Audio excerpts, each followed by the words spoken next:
विद्यार्थियों, आज ये हमारी मापन और विमा की दूसरी क्लास है। पिछली क्लास में हमने पढ़ा था मात्रक क्या है और विमा क्या है। आज जो हम पढ़ेंगे विमा, कुछ भौतिक राशियों के विमीय सूत्र कैसे हम निकालेंगे उसके बारे में डिस्कस करेंगे। तो सबसे पहले आज हम पढ़ेंगे भौतिक राशि और उसकी विमा। तो बच्चों, सबसे पहले दाब की कोई विमा पूछता है तो दाब का फार्मूला होता है बल अपॉन क्षेत्रफल, और यहाँ से दाब की विमा निकलती है ml-1t-2। पृष्ठ तनाव की विमा कोई पूछेगा तो कैसे लिखेंगे हम पृष्ठ तनाव की विमा? बल की विमा, बल की विमा जो होती है बच्चों वो होती है ml-t-2। और लंबाई की विमा क्या होगी? l से l कैंसिल हो जाएगा और हमारी फाइनल विमा जो आएगी, फाइनल विमा जो बनेगी पृष्ठ तनाव की, वो बनेगी प्यारे बच्चों mt-2। क्या बनेगी? mt-2। नेक्स्ट हमारा जो टॉपिक है बच्चों वो है संवेग। अब संवेग क्या है? द्रव्यमान गुना वेग। द्रव्यमान की डायमेंशन होती है बच्चों m और वेग की होती है l-t-2। तो क्या बनेगी हमारी विमा? संवेग की विमा होगी ml-t-2। धारा की विमा सब बच्चे जानते हैं। धारा सिंपल है, धारा की विमा क्या है? ए होगी। धारा की विमा क्या होगी बच्चों? ए। आवेश होता है धारा गुना समय। धारा की विमा ए है बच्चों, समय की विमा टी है, तो फाइनल विमा क्या बनेगी? एटी बनेगी। क्या बनेगी? एटी। नेक्स्ट विमा है विभव। विभव क्या है बच्चों? विभव क्या है?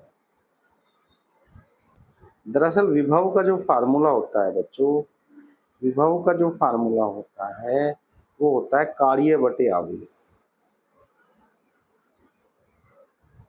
कार्य अपॉन आवेश।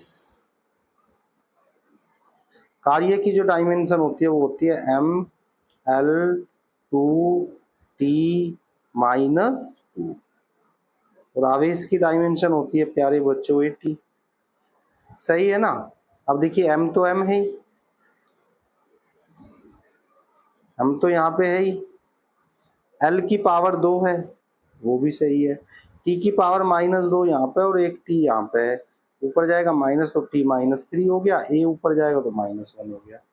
कुल मिला के जो हमारी विमा होगी वो होगी ml-2t-3a-1। ये किसकी विमा है बच्चों? विभव की विमा। नेक्स्ट टॉपिक जो आता है प्यारे बच्चों, नेक्स्ट टॉपिक आता है हमारा, वो है वैद्युत क्षेत्र। वैद्युत क्षेत्र की तीव्रता क्या है? सबसे पहले मैं बता दूं, वैद्युत क्षेत्र की तीव्रता का जो फार्मूला होता है बच्चों वो होता है बल अपॉन आवेश। ठीक है ना? तो बल की विमा आप जानते हैं, बल की विमा क्या होती है? ml-t-2 बल की विमा होगी, और आवेश की विमा होती है बच्चों 80। आवेश की विमा 80। तो m l तो l ही है, t देखिए एक पावर ऊपर जाके माइनस की हो जाएगी, t की पावर कितनी होगी? -3। यहाँ a है, a ऊपर जाएगा तो a क्या हो जाएगा? -1। कुल मिला के जो विमा बनेगी वैद्युत क्षेत्र की तीव्रता की मेरे प्यारे बच्चों, वो बनेगी ml-t-3a-1। नेक्स्ट विमा हम जो देखेंगे बच्चों वो हमारी है गुरुत्वीय त्वरण, और ये होता है l-2।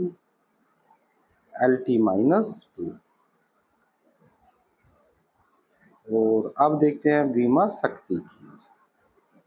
भाई शक्ति की विमा क्या है? शक्ति के लिए सबसे पहले बच्चों, शक्ति का जो फार्मूला होता है प्यारे बच्चों वो होता है W/T। P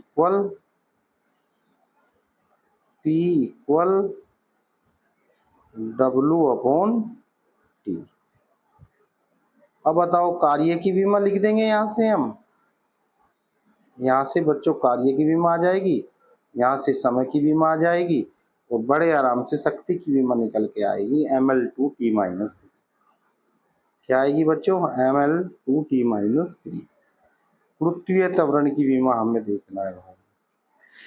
नेक्स्ट बीमा जो हमारी है वो है गुरुत्वीय त्वरण जी की वैल्यू। अब ये थोड़ा सा कठिन है, मैं थोड़ा सा समझा दूं बच्चों। गुरुत्वीय फोर्स जो होता है F,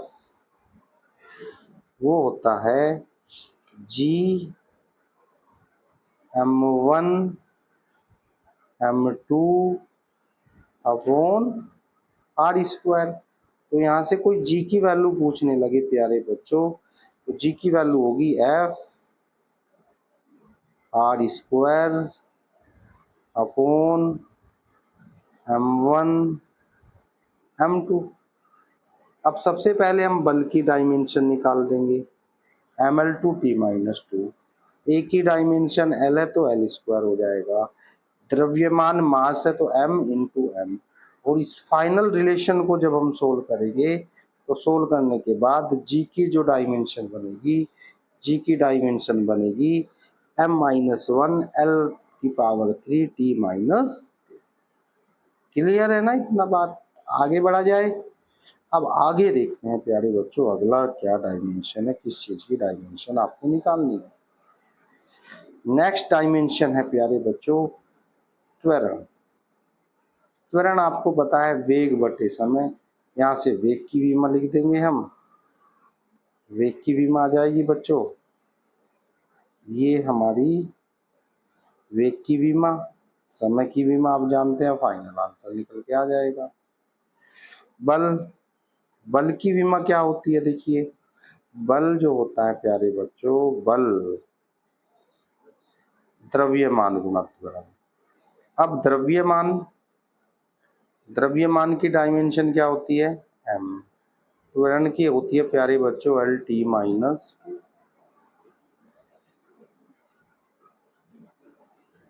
ml/t-2, यही हमारा आंसर आ गया। देखिए कार्य की डायमेंशन क्या है? देखिए कार्य की, कार्य हमारा होता है बल गुना विस्थापन, बल की बीमा दूरी की बीमा। फिर आता है आपका गुरुत्वीय त्वरण, गतिज ऊर्जा की बीमा कैसे निकलेगी? 1/2 mv²। देखिए कांस्टेंट की कोई बीमा नहीं होगी, वो तो कैंसिल हो जाएगा, तो हमें बीमा निकालनी किसकी? केवल m की बीमा क्या होती है? m, और v की L/2t-2, और यही हमारा फाइनल आंसर आ जाएगा। बच्चों ऊर्जा कोई भी हो, ऊर्जा कोई भी हो, ऊर्जा की जो बीमा निकलती है क्या होता है? देखिए ऊर्जा का फार्मूला mgh। तो ऊर्जा चाहे गतिज ऊर्जा हो, चाहे स्थितिज ऊर्जा हो, चाहे कार्य हो, सबकी बीमा जो होती है ml/t-2 होती है। आयतन की बीमा अब हमें फाइंड करनी है, आयतन की बीमा क्या होगी? तो प्यारे बच्चों आयतन की बीमा निकालने के लिए आपको कुछ नहीं करना, आयतन होता है लंबाई गुना चौड़ाई गुना ऊंचाई, सभी की बीमा L होती है तो L⁻3 बनेगा। ठीक है। नेक्स्ट डायमेंशन हमें जो निकालनी है प्यारे बच्चों, नेक्स्ट डायमेंशन निकालनी है घनत्व। देखिए बीमा निकालने के लिए या तो आपको फार्मूला याद होना चाहिए उसका, या उस भौतिक राशि का मात्रक पता होना चाहिए, तो बीमा आप बिल्कुल सहज तरीके से निकाल सकते हो। अब देखिए कितना इजी है। द्रव्यमान की डायमेंशन सब जानते हैं m, और आयतन की बीमा L, L जाएगा ऊपर तो बनेगा ml-3, बॉक्स के अंदर कर देंगे बंद, तो बना ना हिसाब से ही ml-3। तो इस तरीके से हमने कुछ विमाओं का अध्ययन किया। अब ये विमा जो बच्चों हम पढ़ रहे थे इनका यूज क्या है, इनका क्या बेनिफिट है, वो हमें देखना है। तो बच्चों विमाओं का उपयोग क्या है? अब हमारा जो टॉपिक है वो विमाओं का उपयोग क्या है। तो विमाओं का जो उपयोग होता है भाई, विमाओं का जो उपयोग होगा वो 3 तरीके से विमाओं का यूज होता है। आप कहोगे कैसे कैसे यूज होगा? नंबर 1 मात्रक रूपांतरण, यानी एक पद्धति के मात्रकों को हम दूसरी पद्धति के मात्रकों में बदल सकते हैं। दूसरा है संबंध स्थापित करना, यानी विभिन्न भौतिक राशियों के बीच हम बीजगणितीय संबंध भी बना सकते हैं। सत्यता की जांच करना, दिए गए समीकरण या सूत्र की शुद्धता की जांच भी हम विमाओं के द्वारा कर सकते हैं। पहला टॉपिक जो हमारा बनता है बच्चों वो है मात्रक परिवर्तन का सिद्धांत। क्या है भाई मात्रक का? किसी भी भौतिक राशि का आंकिक मान और उसका मात्रक का गुणनफल हमेशा नियत रहता है, यानी n इंटू यू इक्वल नियतांक। क्या होगा? नियतांक होगा भाई। ये आपको थोड़ा सा ध्यान रखना है, ठीक है। अब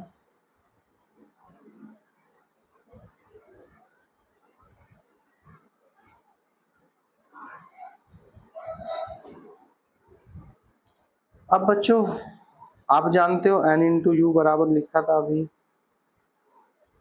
नियतांक, यानी कांस्टेंट, यानी n1u1 इक्वल n2u2। मान लीजिए पहली पद्धति में मूल मात्रक m1 l1 t1 है और दूसरी पद्धति में m2 l2 t2 है, तो रूपांतरण सूत्र क्या होगा इसका? इसका रूपांतरण सूत्र होगा बच्चों n2 equal n1 m1 upon m2 की power a, l1 upon l2 की power b, t1 upon t2 की पावर c। अब इस फार्मूले के द्वारा हम बड़े सरल तरीके से किसी भी भौतिक राशि के मात्रकों को आपस में बदल सकते हैं। तो नेक्स्ट क्लास में हम देखेंगे कि हम एक पद्धति के मात्रकों को दूसरी पद्धति में कैसे बदलेंगे, ठीक है ना। तो फिर नेक्स्ट क्लास में हम आगे के बारे में डिस्कस करेंगे।